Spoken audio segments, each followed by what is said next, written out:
Remember when the Pro Bowl used to actually be fun to watch and meant something? Yeah, me too. We'll get into it though. Ladies and gentlemen, welcome to another NFL reaction, sports reaction video. As we approach the Super Bowl here, we have had some headlines and some news to break out. Also, yes, there will be a prediction video coming this week. It's just going to be a little bit later because I'm trying to make a collaboration with a bunch of different creators. Anyway, plug of the day as always, don't forget to use code WyattzWorld at sign up on Prize Picks to guarantee yourself to win a free $50 with your first $5 entry. And also remember that there is a Drake May free square for the Super Bowl. All he needs is one passing yard for his entry to win. But as always, please remember to play responsibly, and let's get into the video.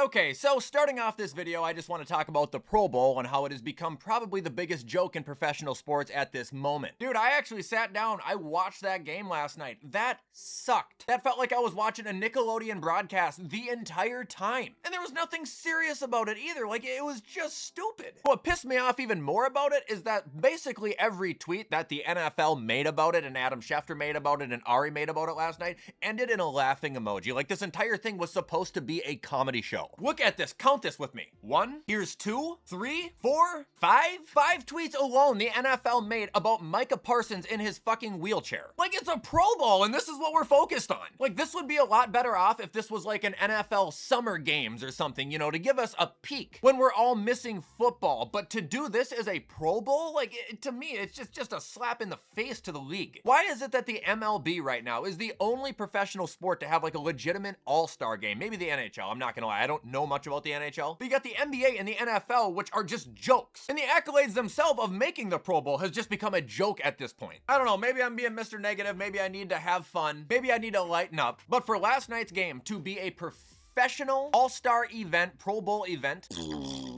bring back the game we love. Now moving on to an interesting piece of news this morning, the Jets are hiring Frank Reich as their offensive coordinator.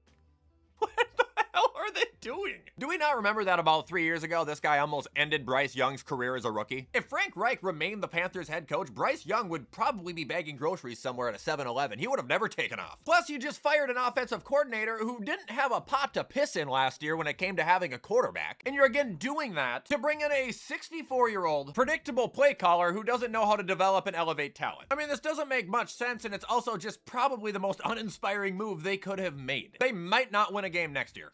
Now moving on to kind of a jarring piece of news, the Giants co-owner Steve Tisch has ties to Jeffrey Epstein. From what I've read and seen, I think I was a picture unless it was AI generated. He was on the island and Epstein frequently connected the owner with women, the emails would show. And that's all I'm going to get into regarding, you know, the Epstein Island and everything that happened over on the Epstein Island, because I think at this point everybody knows at least of the allegations and likely what took place over there. But moral of the story, if this guy indeed did have any connection, which apparently there is emails right now of them talking, he needs to leave. He needs to step down. He needs to be forced to resign or sell his half or do whatever he needs to do. All this stuff is finally slowly starting to pour out about this, and names are only going to continue to get dropped. And sadly, I think it's just going to expose to us more that the people who we, you know, look up to and support probably aren't all that great after all. Matter of fact, they're probably pieces of shit who should be in prison. I think the fact that these files are out and these names are out and they are being hidden from us and hidden from the world alone really proves just how fucking evil our government is. This already got too political. Giants owners probably fucked.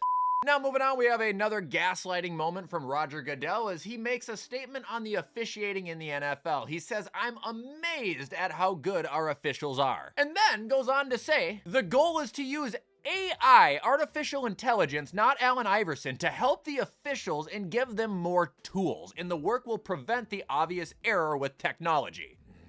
This is like your boss pulling you into the office and being like, hey man, you are so good at your job. You're terrific. I'm amazed at how good of a job you do, but we're gonna start using AI to make sure you don't fuck up. That's basically what I'm reading right here. And also, it's just a flat out lie that he's saying it's amazed at how good they are. What do you mean? Like, no, they're not. You know they're not. Everybody knows they're not. This is gaslighting. Amazed at how good they are. One of the dumbest fucking things I've ever heard.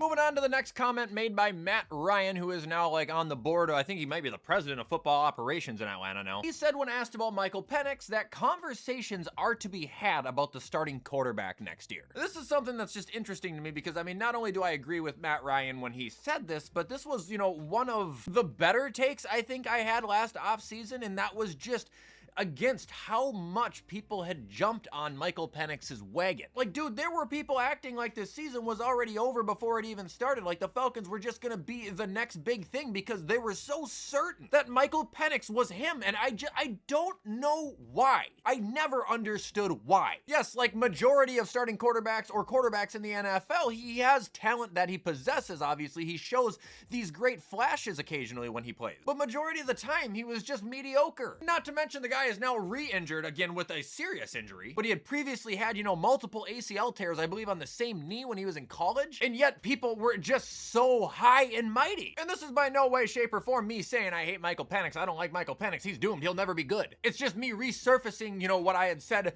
last season and what Matt Ryan still thinks this season, that, are we sure? Like, are we sure this is your guy? Are we sure this is who you want as your starter? Are you sure he is gonna fix all the problems in Atlanta? Like, how can you be? It just never made sense to me, the hype he had. I did not understand it. Now moving on, we have Justin Jefferson speaking the truth, saying, I definitely felt like we would have done better if Sam Darnold had returned. I mean, it's literally, that's 100% facts. I don't think anybody's gonna disagree with it, but there are, you know, some people who are upset, thinking that it was an insensitive thing to say or a rude thing to say by Justin Jefferson, you know, with JJ McCarthy as his quarterback, when in all reality, there was nothing insensitive or hurtful about this. I mean, if I'm being honest, I just made a bet with my friend, $20, because I said, I don't think JJ McCarthy will ever start a game for the Vikings ever again. And now, obviously, that's kind of a stupid gamble and risk on my part because the odds of him starting for the Vikings again is very good, but I am simply taking the chance that we are trading him this year. I don't think he's going to be a Viking at this time next year, or at the start of the season for that matter. If you're asking me, that would be just completely insane if he was still our starter going into next year, especially if, like, there was nobody else to even compete with him, which is just an impossible scenario. But when you have a team and you have a receiver like this, how long can you afford to fuck around, especially after just letting a quarterback walk who, again, just had a 14+ win season and took his team to the Super Bowl? I would be sick to my stomach. And I've seen the positive comments Jefferson has said about JJ McCarthy. Says he loves him, says he's a great guy. I'm sure he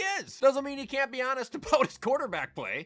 And that is actually all I got for today's video, everybody. I was really banking on waiting out for the Giannis getting traded to the Timberwolves, you know, so I can do a live reaction to that, but apparently they're going to wait just a little bit longer before officializing it. Regardless, thank you guys for hanging out with me today and listening to me just ramble about sports. There really still is just not a lot going on at the moment, but I'm trying. As I like to say, some content's better than no content. If you guys want to show support, please do that as well. You know I appreciate any and all help, but in the meantime, I'm going to hop off and get this whipped up so you guys can watch it on time. Hope everybody has a fantastic rest of their Wednesday, has a great rest of their week, and as always, I will see you in the next video.